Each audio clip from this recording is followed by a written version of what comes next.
The autumn wind carried more dust than promised through the streets of Dustwell, Arizona territory. It was the kind of wind that stripped paint from shutters and hope from hearts, leaving everything the color of dried blood and disappointment. Eleanor Ellie Whitfield stood on the makeshift platform outside Garrison's general store, her hands clasped so tight her knuckles had gone white as bone.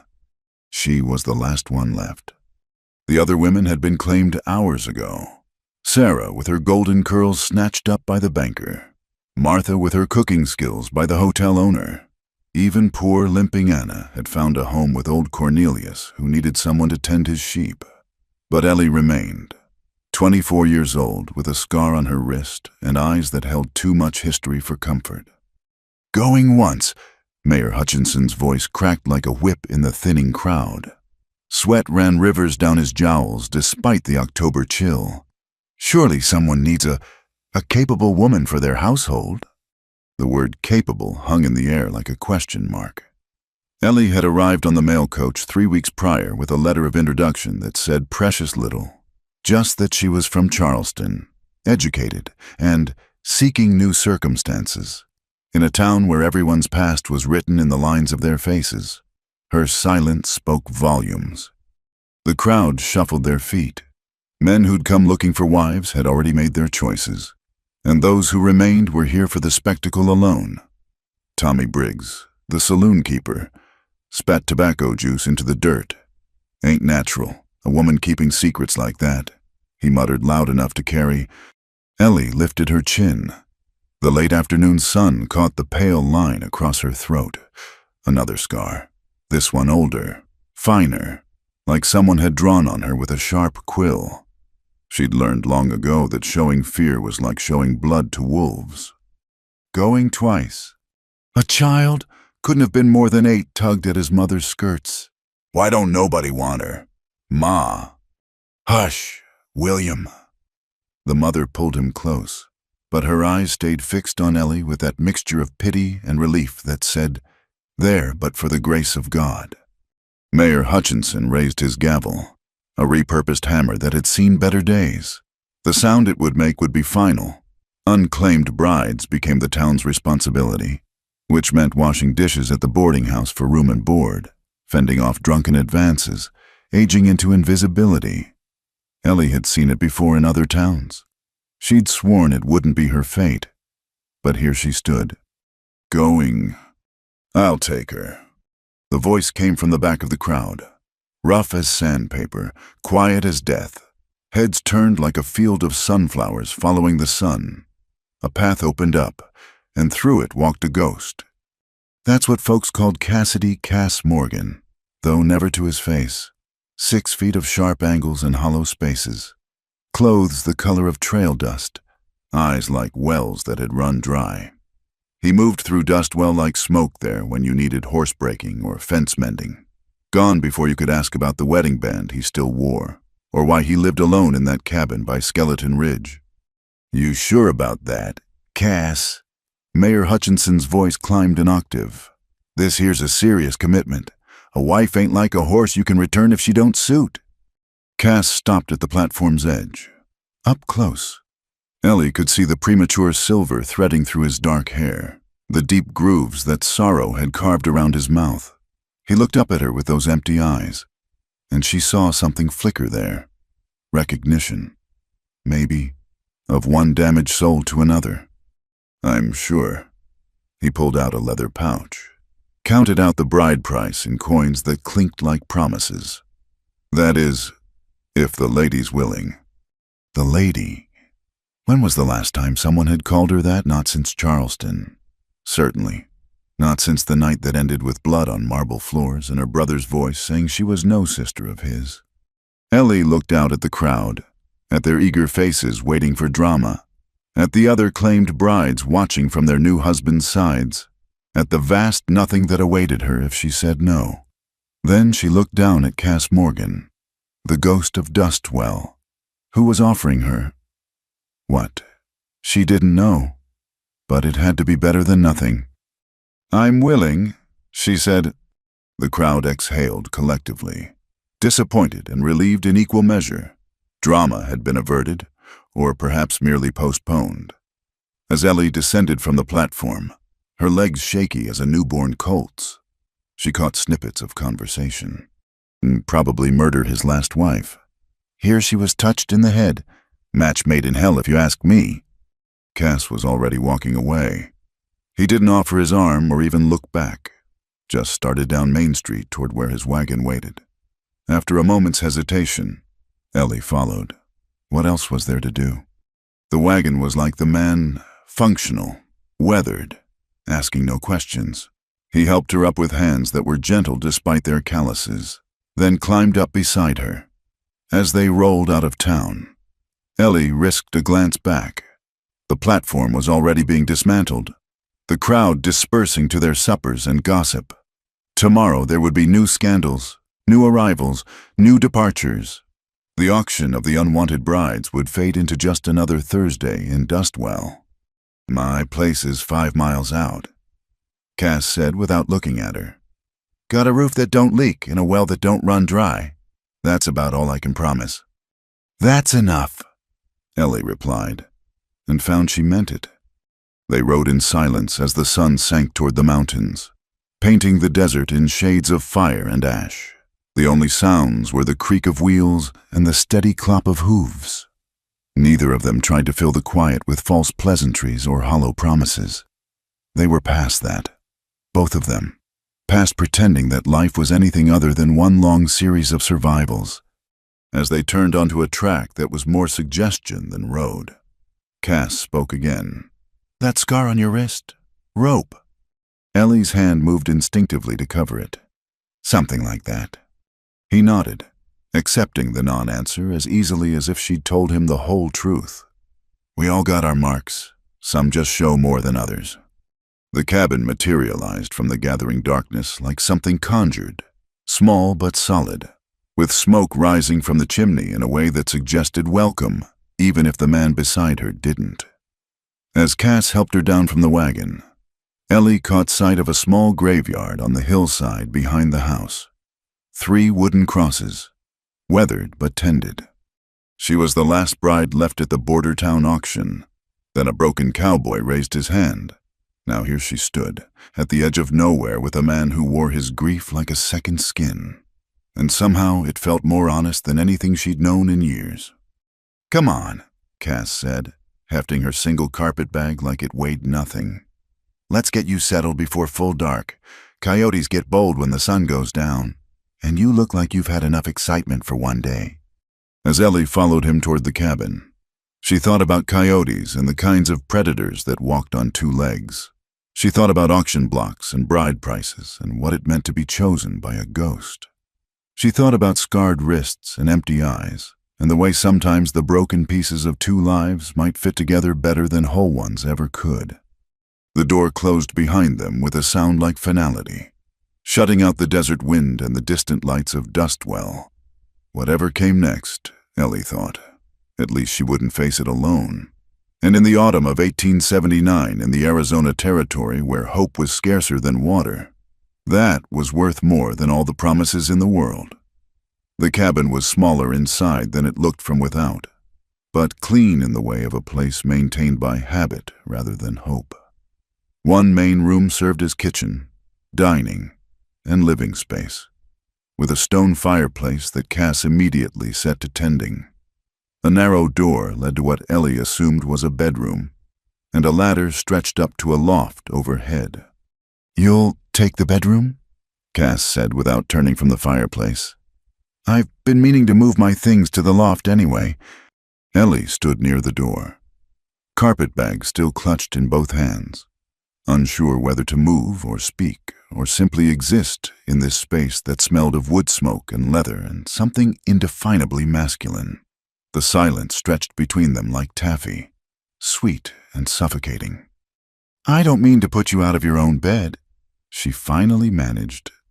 Cass's hand stilled on the kindling. It ain't putting out, just practical. He struck a match, and the small flame threw his profile into sharp relief, all angles and shadows. There's beans and cornbread from yesterday. I'll heat them up once the fire catches. I can cook, Ellie offered quickly. I mean, I'd like to earn my keep. He did turn then, and the look he gave her was unreadable. You don't need to earn anything. You're not a hired hand. Then what am I? The question hung between them, unanswered and perhaps unanswerable. Cass went back to his fire, and Ellie finally set down her bag. The room felt too large and too small all at once, like a coat that didn't quite fit. As promised, he heated the beans and cornbread, serving them on plates that matched about as well as she and Cass did, one china, probably a remnant from his past life. One tin.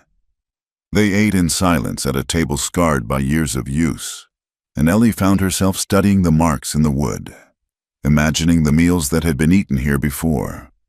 The necessaries out back, Cass said when they'd finished. There's a pitcher and basin in the bedroom for washing. Well's got a good pump. No need to haul water unless there's a drought. Instructions. Logistics. Nothing about expectations or arrangements or any of the things that might lurk beneath the surface of this strange marriage. Ellie nodded and began clearing the plates. Leave them, he said. I'll do them later. I don't mind. Leave them. Not harsh. Exactly, but firm. He stood, grabbed a blanket from a chest near the fireplace, and headed for the door. I'll be in the barn if you need anything. Bar the door behind me. Ellie blinked. The barn. Got a cot out there. Use it sometimes when the horses are foaling. He paused at the threshold, silhouetted against the purple dusk.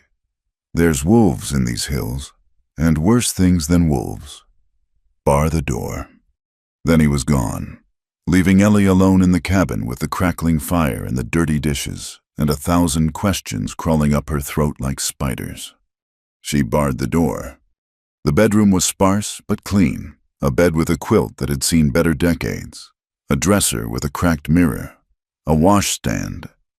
Cass's things were already gone, moved so quickly she hadn't noticed. Only the indent on the pillow suggested anyone had ever slept here at all. Ellie sat on the edge of the bed, still in her traveling dress, and tried to make sense of the day. This morning she'd been town property. Afternoon saw her sold like livestock, and now night found her married to a ghost who slept in barns. The absurdity of it all bubbled up, and she found herself laughing, a cracked, desperate sound that echoed off the walls. Through the single window, she could see the faint glow of lantern light from the barn. Was he sitting up too, wondering what madness had possessed him to raise his hand at the auction? Or was this normal for him, this careful distance, this deliberate isolation?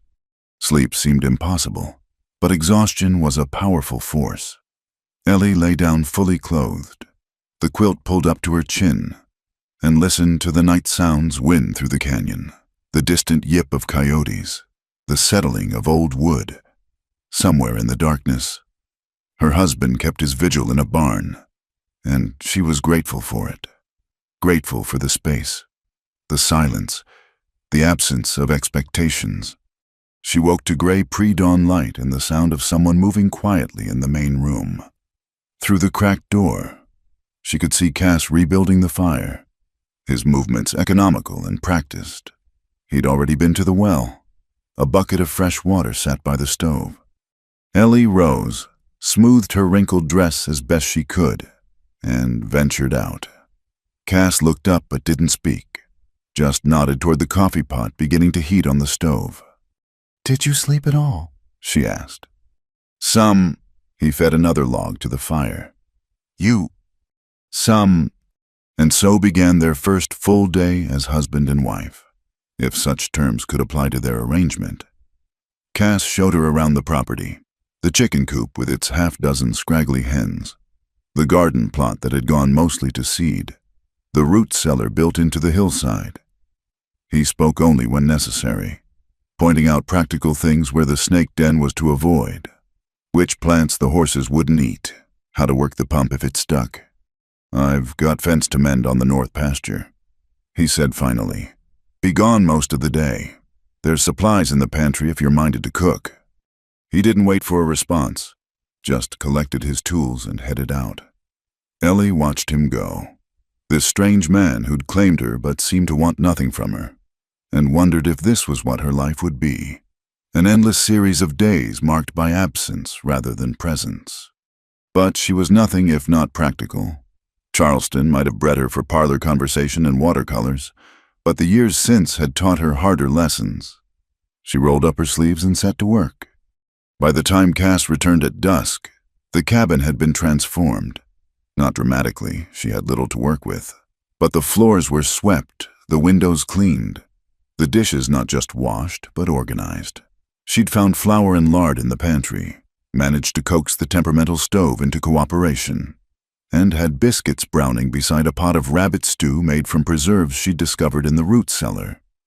Cass stopped in the doorway, his expression shifting through several emotions too quickly for Ellie to catalog. "You didn't need to." "I wanted to."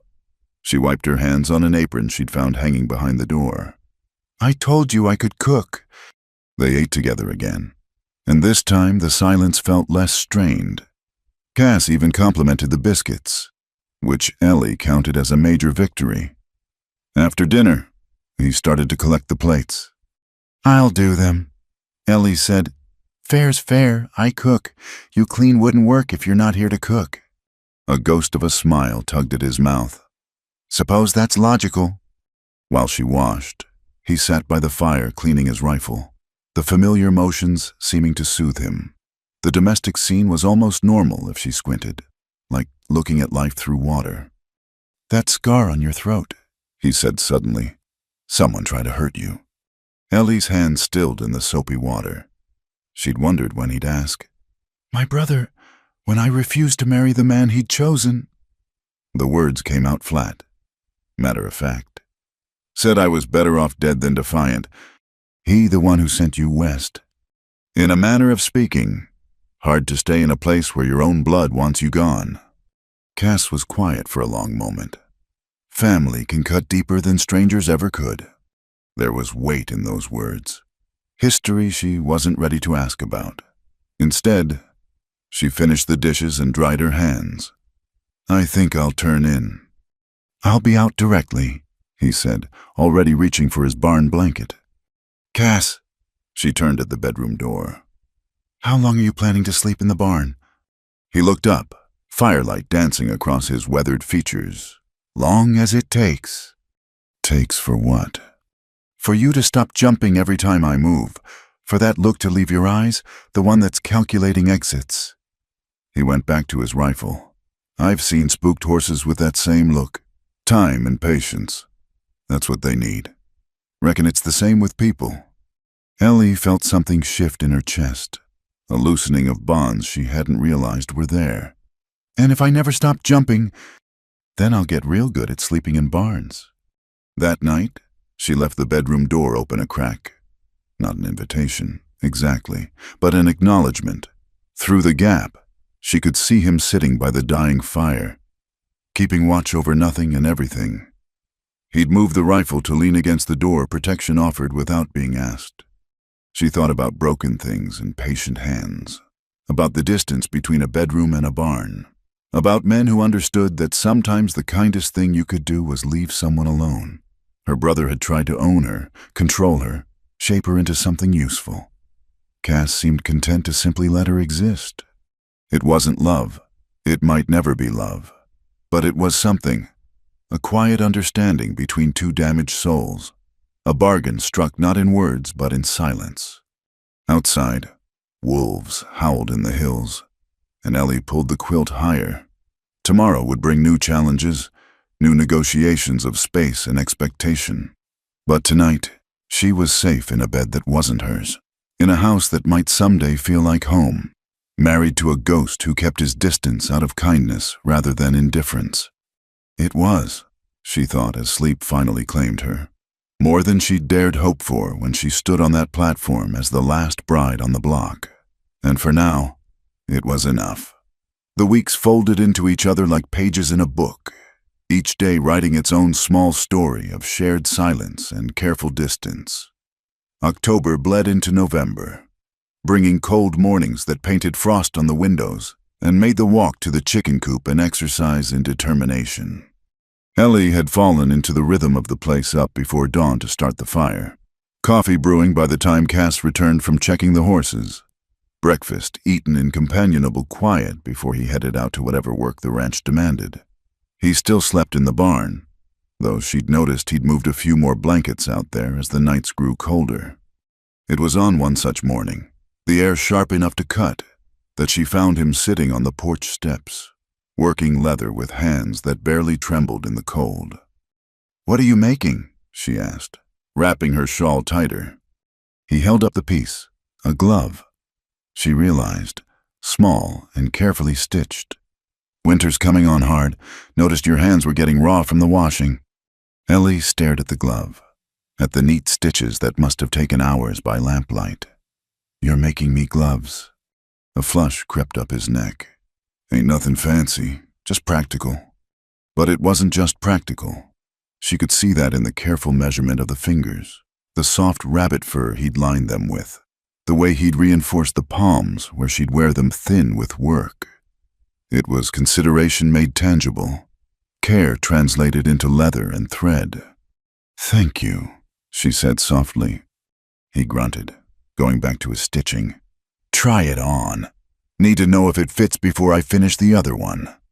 The glove fit perfectly, and Ellie flexed her fingers, marveling at the warmth. "How did you know the size?" "Been watching." He didn't look up. "Way you hold your coffee cup. Handle the reins when you feed the chickens. Hands tell a lot about a person." "What do mine tell?" Now he did look up, those empty eyes not quite so empty anymore. "That you've known work, but not always. That you're stronger than you look. That you're careful with things that matter." The moment stretched between them, delicate as frost. Before Ellie cleared her throat, "The chickens." "Yeah." But she wore the glove to feed them, and when she came back, he was smiling, just a little, just enough to transform his face from stone to something almost soft. The trip to town later that week was necessary. Supplies were running low, and winter wouldn't wait for their comfort. Ellie had dreaded it, knowing how tongues would wag, but Cass had simply helped her into the wagon like any husband might, his hand steady on her elbow. "Let them talk," he said as they rolled down Main Street. "Been doing it for years anyway." But the talk was different than Ellie expected. Yes, there were stares and whispers, but also something else, a grudging respect, perhaps, or simple curiosity. At the general store, Mrs. Patterson, the banker's wife, even nodded to her. "Heard you've got Cass Morgan eating regular meals again," she said, her tone carefully neutral. "Man was like to waste away before you came along." Ellie didn't know how to respond to that, so she simply selected her flour and beans and tried not to think about Cass before, alone in that cabin with his ghosts. It was while Cass loaded the wagon that trouble found them. 3 cowboys, drunk despite the early hour, stumbled out of the saloon. Ellie recognized the type young men with too much pride and too little sense, looking for any excuse to prove themselves. "Well, well," the tallest one slurred. "Ghost Morgan found himself a woman. Didn't think you had it in you, old man." Cass didn't respond, just kept loading sacks of grain with methodical precision. "Hey," the cowboy grabbed Cass's shoulder. "I'm talking to you. What'd you do? Promise her your wife's jewelry. Heard you kept it all, even her wedding." Cass moved so fast Ellie barely saw it. One moment the cowboy was standing. The next, he was on his back in the dirt, Cass's boot on his chest. "Don't," Cass's voice was quiet, terrible. "Don't speak of her, not ever." "Cass!" Ellie stepped forward, placed a hand on his arm. The muscle underneath was iron, trembling with restraint. "He's not worth it." For a heartbeat, she thought he wouldn't listen. Then, slowly, he stepped back. The cowboy scrambled up, pride wounded more than anything else, and slunk away with his friends. They rode home in silence. But it was different now. Charged. Electric. Ellie could feel the fury radiating off him, could see it in the white of his knuckles on the reins. "I'm sorry," she said finally. For what? For whatever they stirred up. About your wife. His jaw worked. Margaret. Her name was Margaret. It was the first time he'd said the name aloud in her presence. Ellie waited, sensing more words gathering like storm clouds. She was everything soft in this hard place. Came out from Boston to teach school, and I couldn't believe she looked twice at me. But she did. His voice cracked. Had 2 boys, Samuel and James, 6 and 4 when... He couldn't finish, but he didn't need to. Ellie had seen the 3 crosses on the hill. The fever, she asked gently. Indians. The word came out flat, emotionless. Raiding party hit while I was away, came back to ashes, and them. Ellie's hand found his on the reins, covered it. He didn't pull away. That's why they call me Ghost Morgan. Died that day too, just kept walking around after. He looked at her then, really looked at her. Until you... Me? Standing on that platform, trying so hard not to let them see you break, reminded me of, not her, nothing like her, but of fighting when everything in you wants to quit. He turned his hand under hers, laced their fingers together, figured maybe 2 ghosts could make something resembling a life. They held hands the rest of the way home, and when they arrived, Ellie did something impulsive. As Cass headed for the barn with his blankets, she called out, It's too cold for the barn. He stopped. Ellie, I'm not asking for anything, but there's a perfectly good floor by the fireplace, and you'll catch your death out there. He stood there, silhouetted against the barn door, torn between old habits and new possibilities. Finally, slowly, he nodded. That night, he made his bed by the fire while she took the bedroom, but she left the door open wide, and sometime in the small hours, she heard him add another log to the fire, keeping the cold at bay for both of them. In the morning, she found something on the kitchen table, the second glove, finished, with a note in careful handwriting, for hands that are learning to build instead of break. She put both gloves on and started breakfast, humming softly. When Cass came in from the morning chores, drawn by the smell of coffee and bacon, he stopped in the doorway again, but this time, he was smiling. Those gloves suit you, he said. They're perfect. She poured his coffee, noticing how he no longer flinched when she moved near him. Thank you. Plenty more leather where that came from. Could make you a proper pair of riding gloves. If you'd like. Maybe teach you to ride would make getting around easier. It was the most he'd offered, the closest he'd come to suggesting a future that went beyond mere survival. Ellie felt something bloom in her chest, tender and tentative as the first green shoots after winter. I'd like that, she said.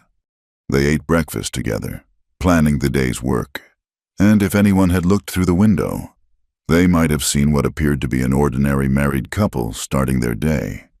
The truth was more complicated. 2 damaged people slowly learning to trust, to share space, to build something from the ashes of their separate griefs. The gloves sat on the table between them, leather worn soft with care, stitched with patience and something that might, given time, grow into love, outside. The November wind howled its warnings of winter, but inside, the fire was warm and the coffee was strong and the silence between them had transformed from empty to full. Small gestures, Ellie thought, small gestures building bridges across the careful distances they maintained. It wasn't a fairy tale. There were no grand declarations or passionate embraces, but it was real as leather and thread, as solid as a well-made glove that fit just right. And sometimes, real was better than any fairy tale could ever be. December brought the first snow, light as flower dust on the ground, and with it came a night that would change everything. Ellie had noticed Cass growing quieter as the month wore on, his silences deeper, his sleep by the fire more restless. She'd wake to hear him pacing, the floorboards creaking under his weight like a ship in storm. It was 3 days before Christmas when the dam finally broke. She woke to the smell of smoke, not the comforting wood smoke of the fireplace, but something acrid, wrong. Through her open door, she could see Cass hunched by the hearth, feeding papers to the flames. His shoulders shook with what might have been cold but wasn't. "Cass," she wrapped her shawl around her nightgown and ventured out. He didn't turn. "Go back to bed, Ellie." But she could see what he was burning, letters, dozens of them, the ink running like tears as the flames consumed them. One fell to the hearth, and she glimpsed careful feminine handwriting before he snatched it back to the fire. Margaret's letters. Christmas letters. She'd write them every year to her sister back east, telling about our life here. Never mailed the ones after. His voice broke. Found them in her writing desk. Every year she'd tell about the boys growing, about the ranch, about me. Ellie sank down beside him on the floor. Close, but not touching. "Why burn them?" "Because I can't keep reading them. Can't keep pretending she's going to walk through that door with Samuel on her hip and James tugging at her skirts." He fed another letter to the flames. 5 years, Ellie. 5 years of being haunted by words on paper. "Tell me about it." The words came out soft but firm. "Not the end. Tell me about the beginning." He looked at her then, eyes red-rimmed and lost. "Why?" "Because they lived. Because they were more than how they died. Because you loved them. And that matters." For a long moment, he stared at her. Then, slowly, like a rusty gate opening, he began to talk. Margaret came out on the teacher contract in '71. Prettiest thing I'd ever seen. Standing at the stagecoach stop in a dress too fine for dust and a hat that the wind tried to steal 3 times before she even made it to the schoolhouse. A ghost of a smile touched his lips. "I was contracted to build new desks for the school. Took me 3 months to finish what should have been 2 weeks' work, just so I could keep seeing her." Ellie pulled her knees up, making herself small and unthreatening. A safe space for his words to land. She was so patient with those children. Apache, Mexican, white, didn't matter to her. Every child could learn. She said, even started teaching some of the mothers in the evening. Said education was the only way this territory would ever be more than dirt and dreams. Another letter went into the flames, but gentler now, like a burial rather than a destruction. "Samuel was born in '74, came out squalling and hasn't stopped since." He caught himself, swallowed hard. "Hadn't stopped, was talking by 10 months, walking by 11. Margaret said he'd be a scholar like her. James came in '76 quiet as his brother was loud. Had my eyes, she said, could watch a horse for hours, happy as could be." The tears came then, silent tracks down his weathered face. "I wasn't always a good man. Ellie, before Margaret, I rode with the cavalry, did things in the name of civilization that weren't civilized at all. She knew. Somehow she always knew. But she loved me anyway. Said every soul deserved a chance at redemption." "The raid," Ellie prompted gently when he fell silent. "Been tracking rustlers for 3 days. They hit while I was gone. The Apache, they were just boys themselves. Really angry, desperate boys whose families had been pushed off their land, scattered to the winds. They saw a white settlement, saw a chance for supplies, for revenge." His hands clenched, unclenched. "I found them after. The raiders. Could have killed them all. Had my rifle, had cause, but I kept hearing Margaret's voice, talking about cycles of violence, about how hatred only breeds more hatred. So I let them go." "That was brave." "That was stupid. Town turned on me after that. Said I valued Apache lives over my own family. Said I was a coward, a traitor. Started calling me Ghost Morgan because I was dead to them." He looked at the last letter in his hands. Maybe they were right. Maybe if I'd been more of a man, less of a philosopher, my family would still be alive. Or maybe you just have more blood on your hands in the same empty house. Ellie surprised herself with the firmness in her voice. You think Margaret would have wanted you to become a killer in her name. I became one anyway. Joined up with men hunting Apache. Any Apache. Didn't matter if they were the same band or not. We burned. He stopped, shuddering. 3 villages, women, children, elders who couldn't run fast enough, all in the name of justice that was really just rage wearing a badge. The last letter trembled in his hands. Ellie could see the date December 23rd, 1874. Margaret's last Christmas letter, probably written days before she died. "Read it," Ellie said, out loud. "Give her words air one last time before you let them go." Cass's hands shook as he unfolded the paper. His voice, when it came, was raw. "Dearest sister, another Christmas in our desert home, and I must tell you, it grows more beautiful each year. The snow on the mountains makes them look like cake frosted by angels. Cassidy built us the most wonderful nativity from wood and cloth. He claims he has no artistic talent, but you should see the care in every carved line. Samuel insists on moving the wise men closer each day, though he's also tried to add his toy soldiers to guard the manger. James just smiles at everything. Our little philosopher. Cassidy remains my greatest gift. He struggles still with his past, but each day I see him choose kindness over bitterness, hope over despair. The territory is hard on souls, but he refuses to let it harden his. I pray nightly that our boys inherit his strength and his gentle heart beneath it all. Give my love to Mother. Tell her we are happy, truly happy, in our wild home. Perhaps next Christmas you might visit the desert blooms in ways you cannot imagine. All my love, Margaret." The letter crumbled to ash in the flames. Cass doubled over as if struck, and Ellie moved without thinking, gathering him against her. He was bigger, stronger, but in that moment he folded into her like a child, shaking with 5 years of grief finally allowed to surface. "She thought I was good," he choked out. "Even after everything, she thought I was good." "You are good." Ellie stroked his hair. This man who'd bought her freedom and asked nothing in return, who made gloves to save her hands and slept on floors to save her fear. A bad man wouldn't grieve like this. A bad man wouldn't care. They sat that way until the fire burned low, until his shaking stopped and his breathing evened out. When he finally pulled back, his face was ravaged but somehow cleaner, like a wound finally washed. "I'm sorry," he said. "You don't need my ghosts haunting you too. There are ghosts now." She touched his face, thumb brushing away the last tear. "That's what marriage is. Isn't it sharing the haunting?" He caught her hand, held it against his cheek. "Ellie, I need to tell you something. About the villages we burned. There was a girl, couldn't have been more than 16. She looked at me while the flames. She looked at me like Margaret would have, like she saw who I used to be, who I could have been. I see her every night, her and all the others. Do you want absolution? I want to deserve it.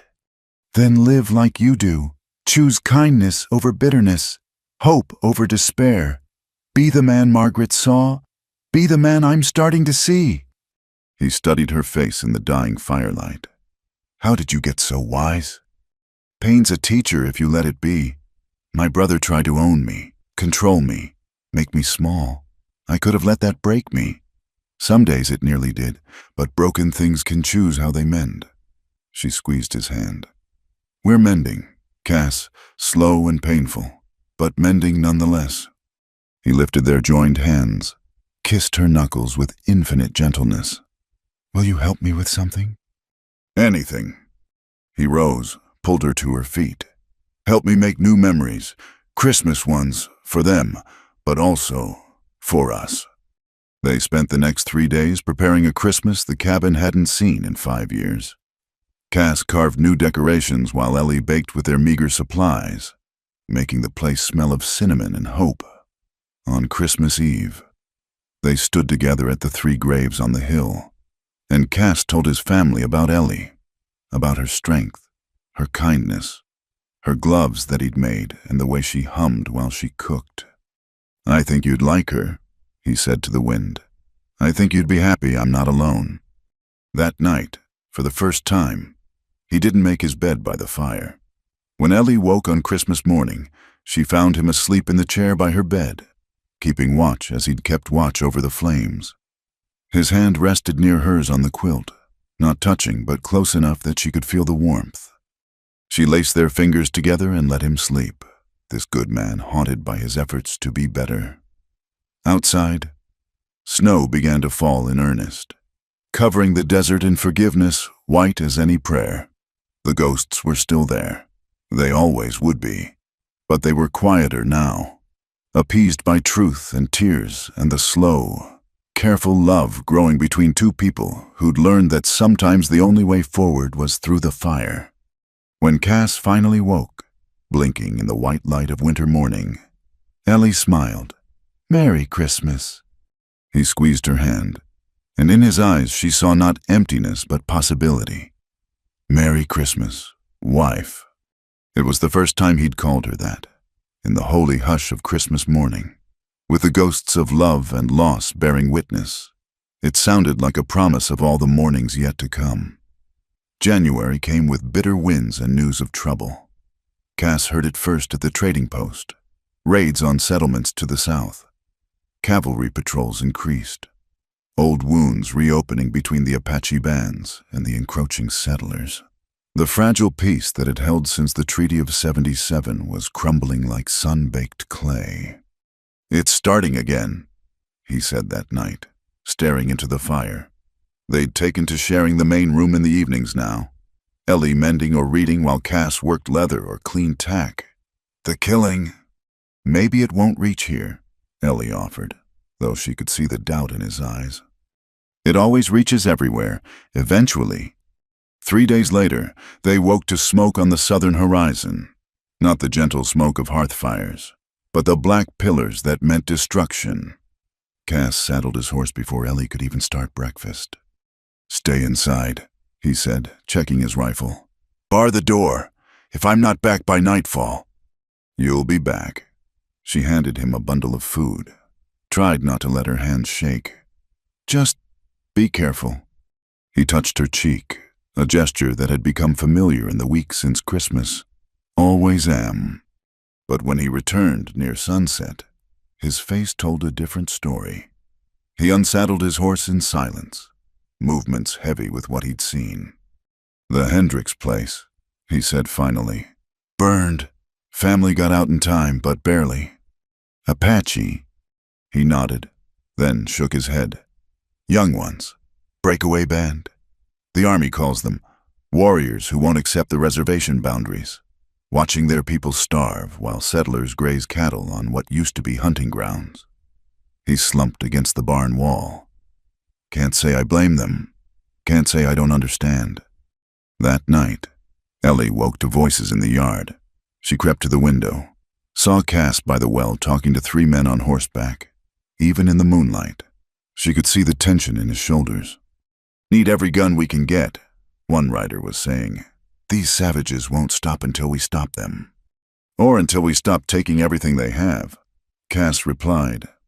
"Jesus, Morgan, not this again. They killed your family. How can you—" "Because killing more won't bring them back." Cass's voice was steady, implacable. "Find someone else for your hunting party." "You're a coward," another rider spat. "Always were, always will be." "Maybe, but I'll be a living coward who can sleep at night." After they left, Ellie found him still by the well, head bowed. She approached carefully, the frozen ground crunching under her feet. "They're not wrong," he said without looking up. "About me being a coward." "There's different kinds of courage." She pulled her shawl tighter. "Takes a brave man to say no to violence when everyone expects yes. Or a fool." He finally met her eyes. "They'll be back. Men like that always come back, especially when they smell blood in the water." He was right. Over the next weeks, the situation deteriorated. More raids, more retaliation. The Army increased patrols, but they were looking for war, not peace. Cass refused every call to join the militias forming in town. and their isolation grew. Supplies from town came with cold looks and colder words. It was a February dawn when everything changed. Ellie was gathering eggs when she saw them. 5 Apache warriors on the ridge above the ranch, still as carved stone. Her heart hammered as she slowly backed toward the house. Basket forgotten. "Cass," she called softly. "Company." He emerged from the barn, took in the situation with a glance. "Get inside." "No." The word surprised them both. "If you're staying out here, so am I." Before he could argue, the warriors began descending. Cass stepped forward, hands visible but near his gun. The lead warrior was older than the others, gray threading through his hair, scars mapping a lifetime of conflict across his face. They stopped 20 feet away. The leader studied Cass for a long moment, then spoke in accented English. "You are the one who let our young men go." Ellie's breath caught. These were the raiders who'd killed Margaret and the boys, or their kin, at least. "I am," Cass said simply. "Why?" "Because enough blood had been spilled. Because my wife wouldn't have wanted more death in her name." The Apache leader dismounted, a gesture that made the younger warriors shift nervously. "My nephew was among those boys, hot-headed, angry, stupid with grief for his own losses." He stepped closer. "He lives because of you, and my family is dead because of him." Cass's voice held pain, but no hatred. "That ledger can't be balanced." "No, but perhaps it can be closed." The leader reached into his pouch, pulled out something that caught the morning light. Margaret's locket. Ellie recognized it from Cass's descriptions. The Apache held it out. "This was wrong to take. The young do not always understand what should be left with the dead." Cass's hand trembled as he took the locket. Inside, Ellie knew, were tiny portraits of Samuel and James, painted by a traveling artist the year before they died. "Thank you," Cass managed. The Apache leader nodded, then looked at Ellie. "Your woman." "My wife." "Good. A man should not walk alone with ghosts." He remounted, but before turning to go, added, "There will be fighting in these hills. Soon, the young ones, the angry ones. They will not listen to old men counseling patience, nor will yours. But this place will be left alone." "Why?" Ellie found herself asking. The leader looked at her with eyes that had seen too much. "Because some things are sacred. Because a man who chooses mercy over revenge has earned mercy in return. Because the dead rest easier when the living choose peace." He raised his hand in farewell. "May your ghosts be quiet." Morgan. They watched the warriors disappear over the ridge. Cass stood frozen, the locket clenched in his fist, until Ellie gently pried his fingers open. "Let me see them," she said. The portraits were tiny, perfect, 2 boys with their mother's smile and their father's eyes, forever captured in paint and memory. Cass made a sound like breaking, and Ellie pulled him close. "She would be proud," she whispered, "of what you chose, of who you've become." That night, as reports came of skirmishes throughout the territory, their ranch stood untouched, true to the Apache leader's word. It became an island of peace in an ocean of conflict. Riders passed by without stopping. War parties gave it wide berth. "They think the place is cursed," Cass said one evening, watching distant fires bloom on the horizon. "Ghost Morgan's ranch, where the dead walk. Let them think it." Ellie was learning to bake bread the way Margaret used to, from recipes she'd found written in the margins of a Bible. Better cursed than burned. But the real change was in Cass himself. The return of the locket had closed something, sealed a wound that had bled for 5 years. He began speaking of the future again, improvements to the ranch, maybe buying more cattle come spring. He moved his things into the bedroom, though he still slept in the chair, unwilling or unable to cross that final distance. One night, as February bled into March and the worst of the violence seemed to be passing, Ellie woke to find him standing at the window, locket open in his hand. Can't sleep. He shook his head. Just thinking. About cycles. About choices. About how that Apache leader's nephew might have children someday. And they'll grow up knowing their father lived because someone chose mercy. He closed the locket gently. Margaret always said the only way to change the world was one choice at a time. She sounds wise. You are too? He turned from the window. Ellie, I need to ask you something. This marriage. It started as convenience, protection, but now. He crossed to her, knelt by the bed so their eyes were level. Now I find myself thinking about you when you're not there, worrying when you're out of sight, looking forward to your voice in the morning and your humming at night. If that's not love, it's close enough to scare me. Ellie's heart raced. Cassie? I'm not asking for anything you're not ready to give. God knows we've both got enough scars. But I'd like to try. To be a real husband. If you'll have me. To build something new on all this broken ground. She studied his face in the moonlight. This man who'd saved her from a worse fate. Who'd shown her patience and kindness and the terrible cost of choosing peace in a violent world. He wasn't handsome in the classical sense. Wasn't young or unmarked by life. But he was good. Deeply and truly good. In a way few men bothered to be.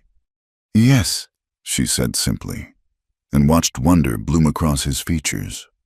That night, for the first time, he lay beside her in the bed, careful, respectful, but present. They didn't make love. Not yet, that would come later, when the last walls fell. But they held each other as the territory burned and healed around them. Two survivors building something new from the ashes of their separate griefs. In the morning, smoke still marked the horizon, but their ranch stood whole. The war would pass, as wars do, leaving new scars and new ghosts. But here, in this small pocket of peace bought with mercy and remembered with grace, love was taking root. The ghosts, for once, were quiet. Spring arrived with wildflowers and danger in equal measure. The Apache conflicts had quieted to an uneasy truce, but desperate men displaced by war don't simply vanish. They find new ways to survive. Some turn to cattle rustling, others to worse occupations. Ellie first noticed something wrong when she went to gather the eggs one April morning. Fresh boot prints in the mud by the coop. Too large to be Cass's. Too recent to be from any visitor they'd had. She mentioned it at breakfast. Watched Cass's face tighten.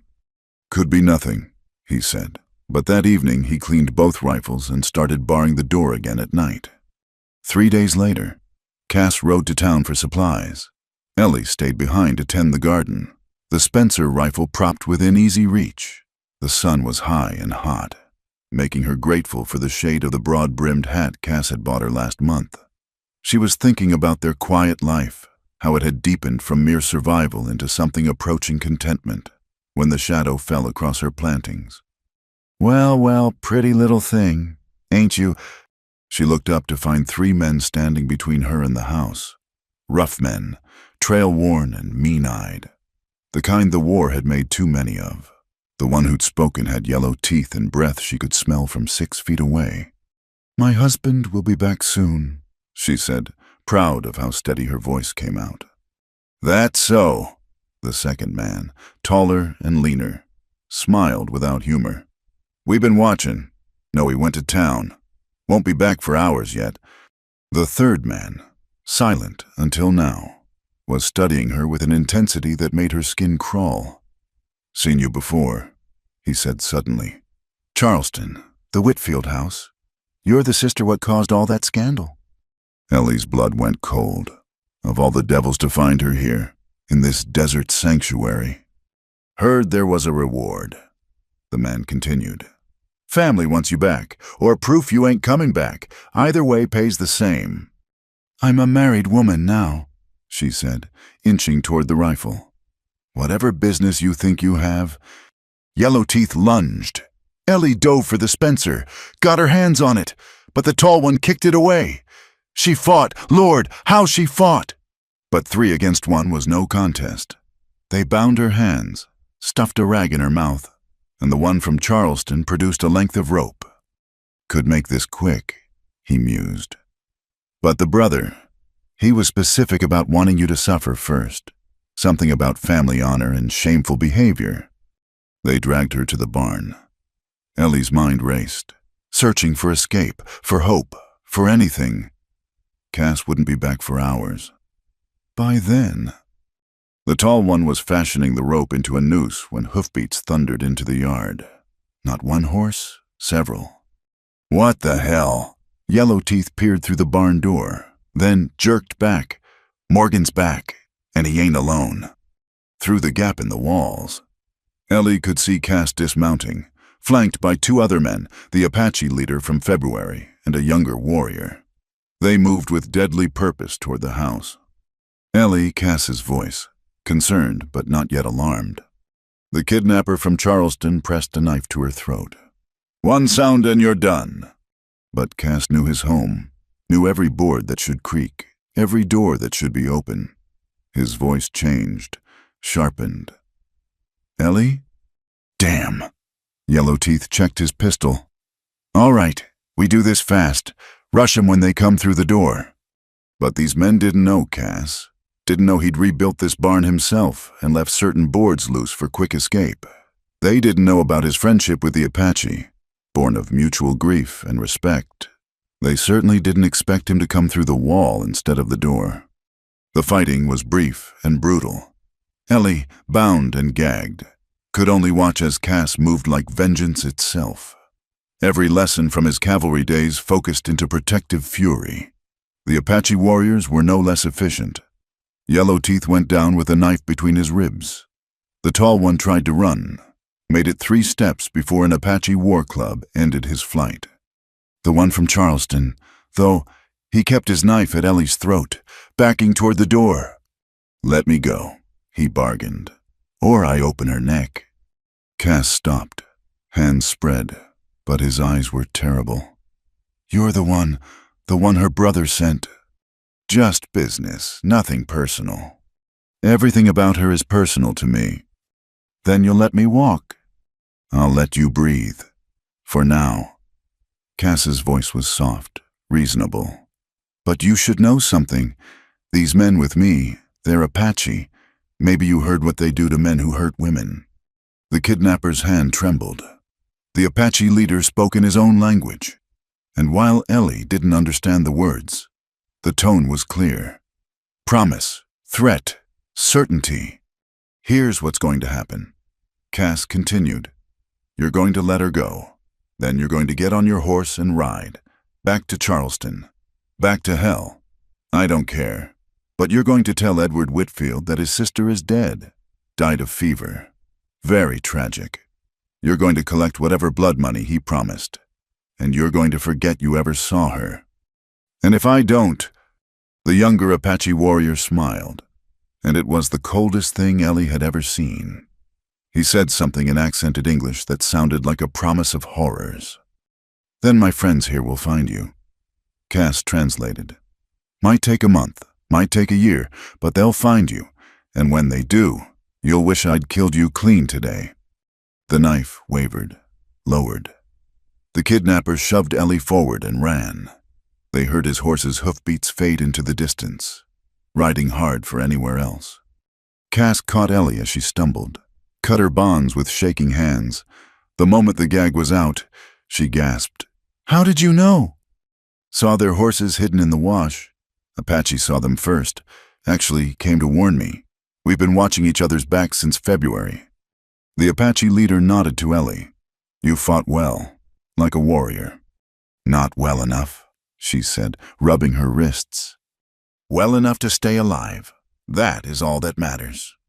After they dealt with the bodies, Ellie didn't ask how, didn't want to know, and the Apache had melted back into the desert. Cass and Ellie sat on the porch in the gathering dusk. She could feel him vibrating beside her. Aftermath of violence and fear still coursing through him. I thought I'd lost you, he said finally. When I saw that barn door open, when you didn't answer, he covered his face with his hands. I can't do it again. Ellie, I can't lose another... You didn't. She pulled his hands down, made him look at her. You saved me. Again.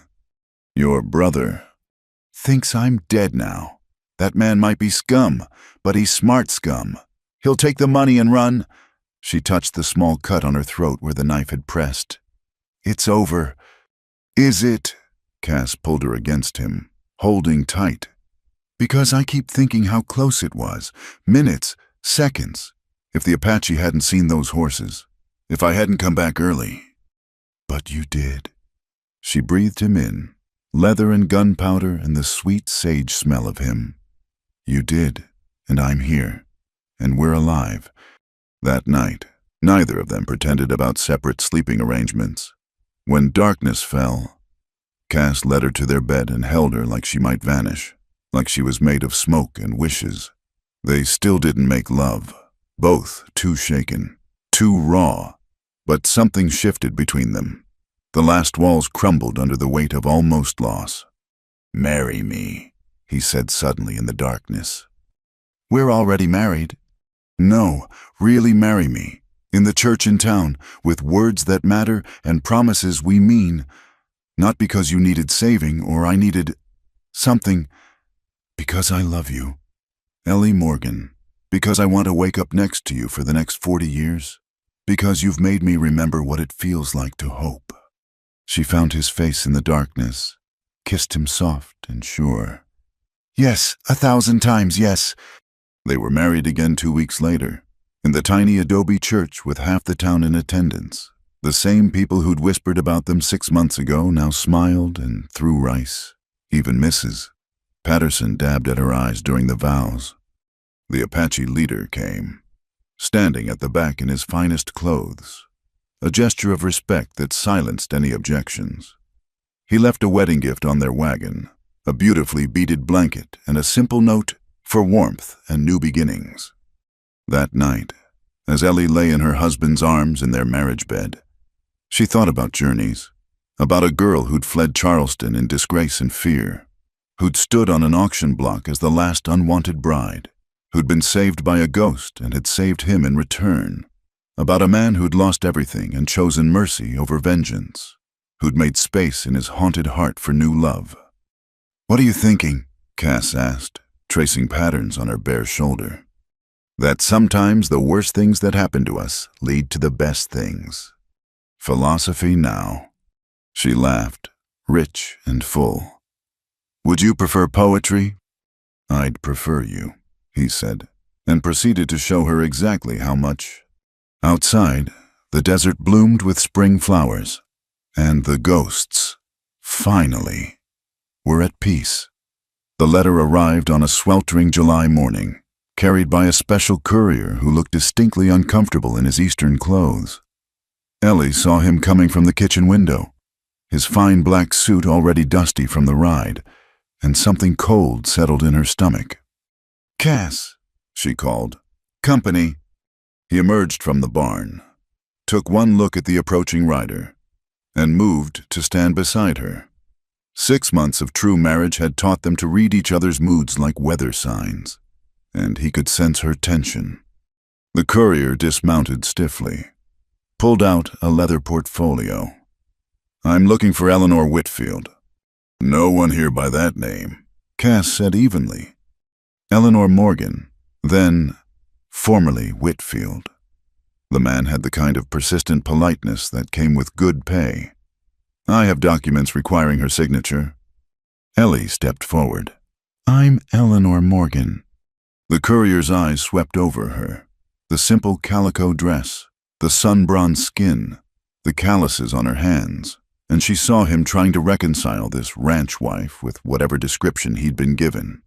Finally, he handed her an envelope sealed with black wax.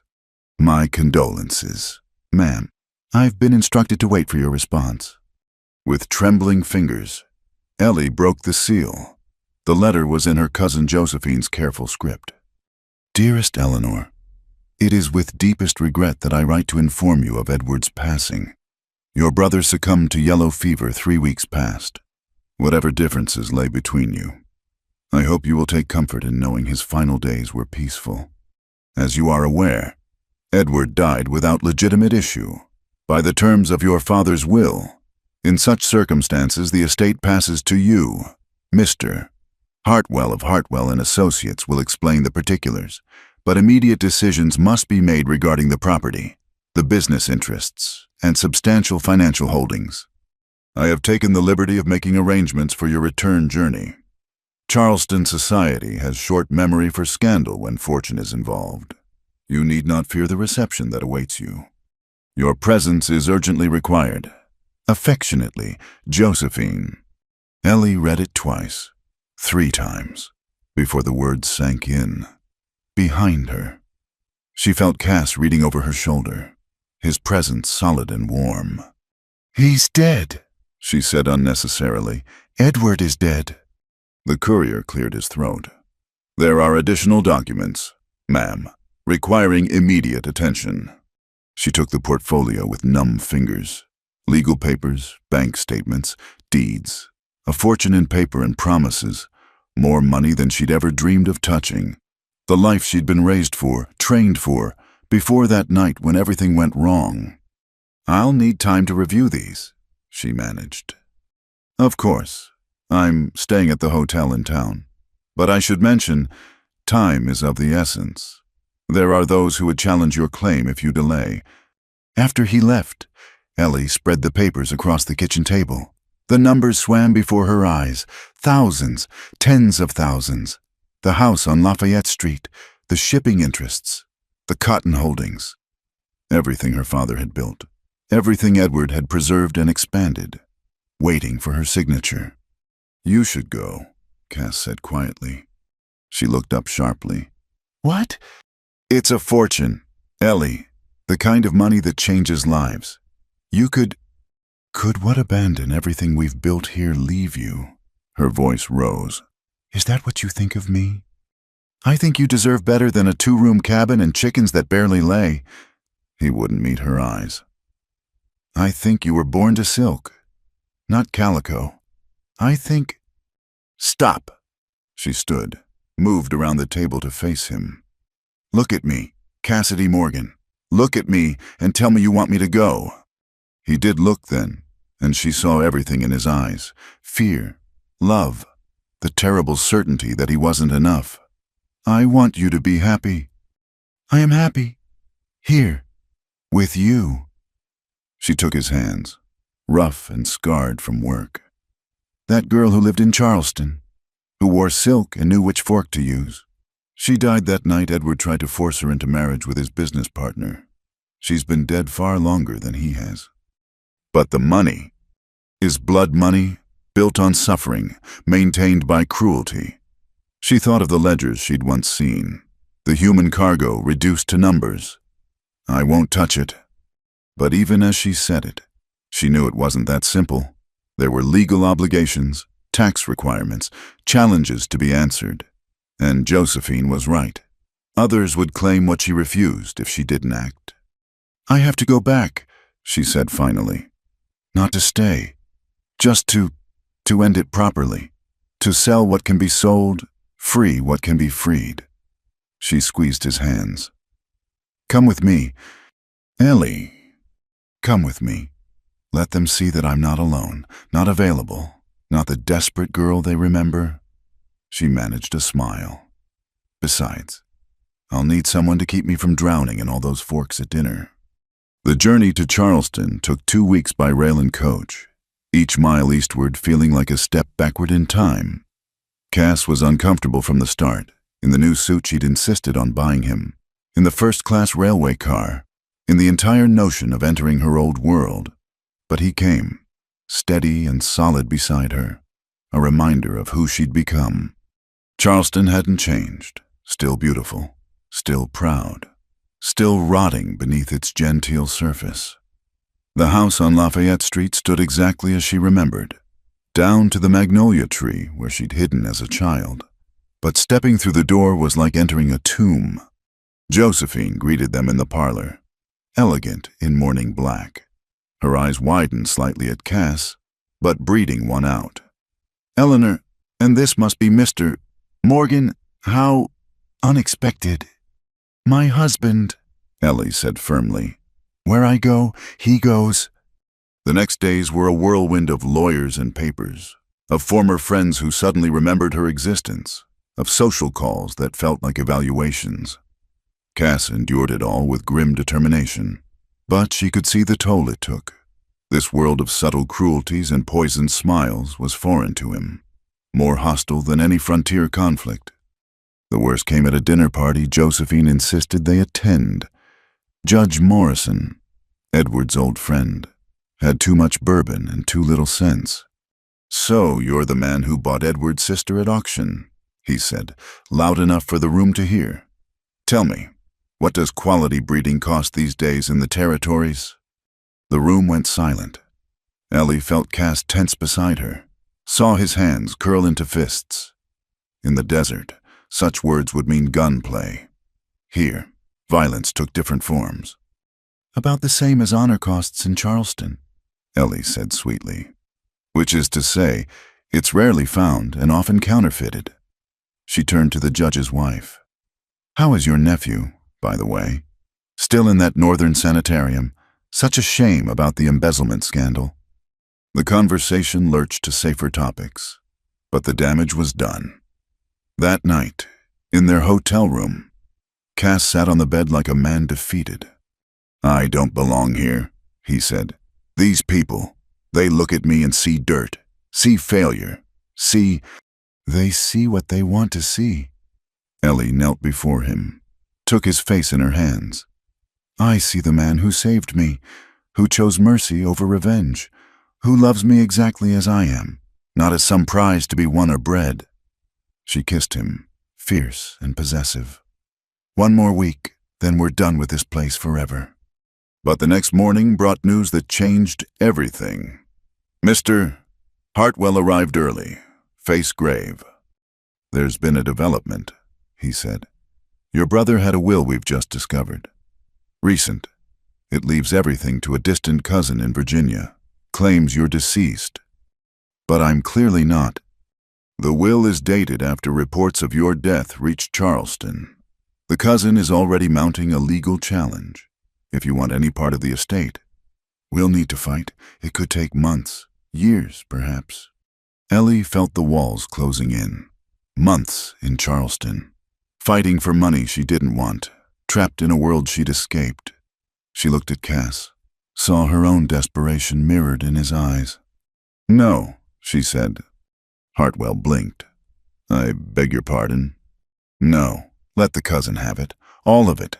She stood, pulled Cass up with her. Draw up whatever papers need signing. I renounce all claim to the Whitfield estate. And Mrs. Morgan, you don't understand. We're talking about a fortune. I understand perfectly. Some prices are too high to pay. She thought of Cass in the desert, choosing mercy, of the Apache leader, choosing peace. I choose my life, my real life, not this performance. Josephine was horrified. Eleanor, think you're throwing away everything? No, Ellie said, feeling lighter with each word. I'm keeping everything that matters. They signed the papers that afternoon. By evening, they were on a train heading west, the Charleston lights fading behind them like a bad dream. Cass hadn't spoken since they'd left the lawyer's office, and Ellie began to worry. Are you angry? She asked as Virginia scrolled past the windows. About the money. He turned to her, and she was shocked to see tears in his eyes. Angry, Ellie? I've never been prouder of anyone in my life. You just gave up a fortune for me, for us, for our life. It wasn't a hard choice. She leaned into him, felt him press a kiss to her hair. That money came from pain. Our life comes from love. Easy trade. I love you, he said. Have I mentioned that today? Only a dozen times. You're slacking? Mr. Morgan. They laughed, there in their private compartment racing away from Charleston's poisoned paradise. And Ellie felt the last chains break. She was no longer Eleanor Whitfield, disgraced daughter of privilege. She was Ellie Morgan, ranch wife, survivor, woman who chose love over fortune. When they finally reached home 2 weeks later, the desert had never looked more beautiful. The cabin seemed to embrace them, every rough board a welcome after Charleston's cold marble. That night, as they lay entwined in their bed, Cass gave her something, a ring, crudely carved from iron. Nothing like the jewels gathering dust in Charleston. "Made it while you were dealing with the lawyers," he said shyly. "Figured if you were going to give up diamonds, you should have something." She slipped it on next to her simple wedding band. It was rough, imperfect, honest, everything Charleston wasn't, everything their life together was. "It's perfect," she said, and meant it. "No regrets." None. Never. She kissed him, long and deep. "I was the last bride left at the border town auction. You raised your hand and saved me.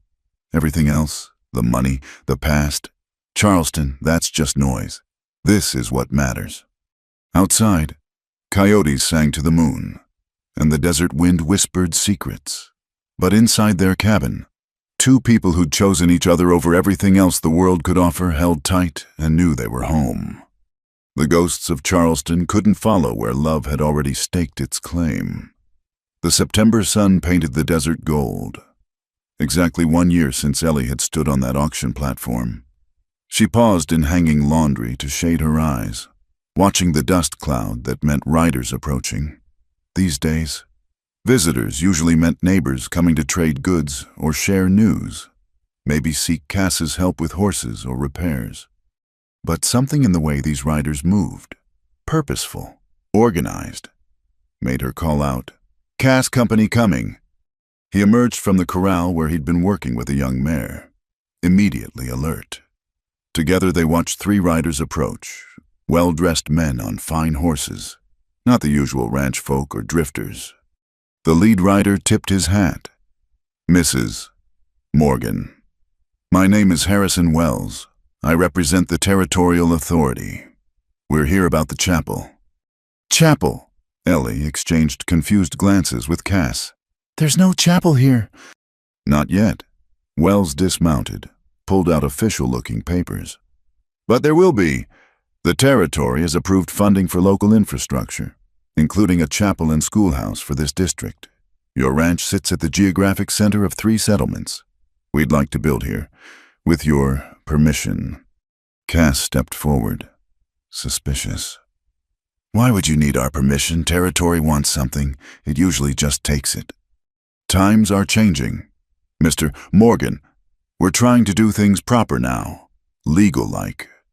Wells spread a map on their porch rail.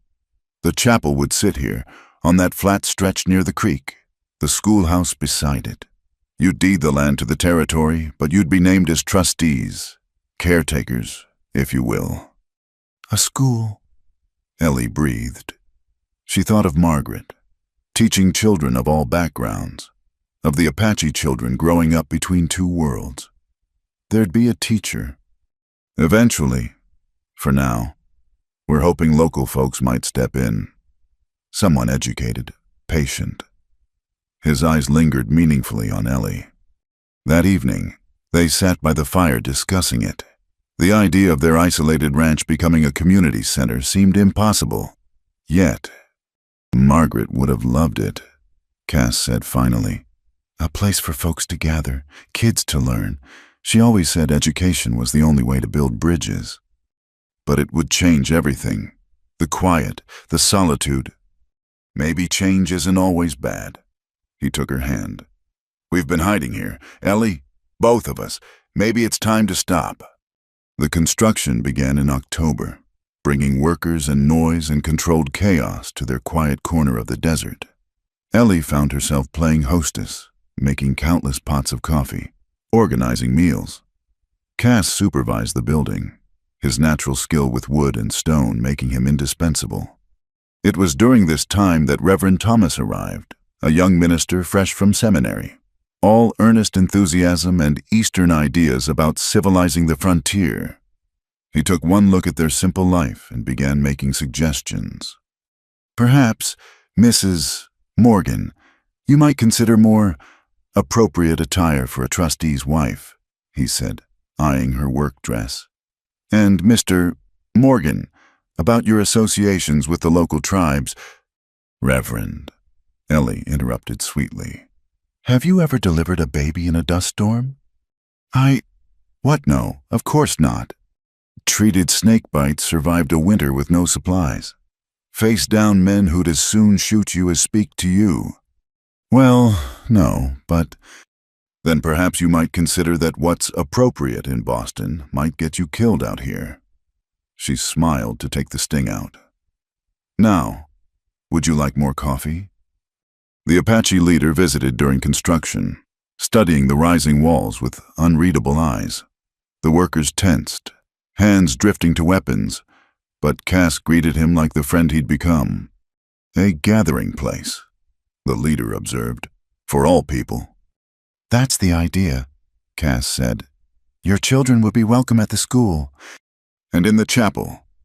Any god who can't make room for all his children isn't worth worshipping, Ellie said firmly, ignoring Reverend Thomas's shocked gasp. The leader smiled. Your woman speaks wisdom. He dismounted, picked up a hammer. We will help build. And they did. Over the following weeks, Apache workers joined the construction crew. There were tensions, old wounds that ached in proximity, but gradually something else emerged. Shared purpose, tentative respect, the beginning of what Margaret had dreamed of. The chapel was finished by November, modest but sturdy, with windows that caught the morning light.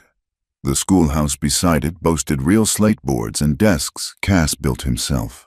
The dedication ceremony was set for December 1st. We need to discuss the ceremony, Reverend Thomas said one evening. As trustees, you'll need to speak, and Mrs. Morgan, about your past. What about it? Cass's voice carried warning.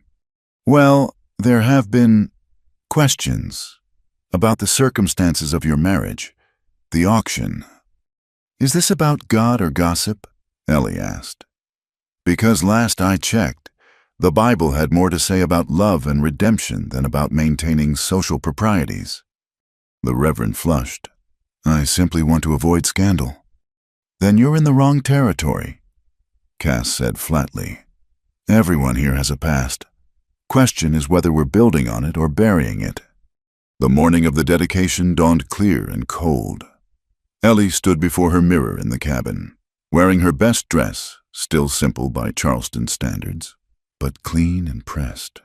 The iron ring Cass had made caught the light beside her wedding band. You ready for this? Cass asked from the doorway. To stand up in front of everyone, to be official, public, permanent. She turned to him. I've been ready since you raised your hand at that auction. The crowd that gathered surprised them, ranchers from miles around, townsfolk, even a delegation from the territorial government. And there, at the back, the Apache leader with several families, children wide-eyed at the new buildings. Reverend Thomas, to his credit, had taken their words to heart. His sermon spoke of new beginnings, of communities built on acceptance rather than judgment. When it came time for the trustees to speak, Cass went first. My wife Margaret believed in this dream, he said simply. Believed that different people could learn from each other, grow together. She died before she could see it happen. But Ellie, he looked at her, love plain on his face. Ellie helped me believe again, in second chances, in building something better from broken pieces. Then it was Ellie's turn. She looked out at the crowd, at faces curious and skeptical, friendly and hostile. At the back, she caught the Apache leader's eye, saw his small nod of encouragement. A year ago, I stood on a platform in town, the last bride nobody wanted. She heard the intake of breath, the rustle of whispers, but continued. I was bought by a man everyone called a ghost, two broken people trying to make a life from leftover pieces. She found Cass in the crowd, drew strength from his steady gaze.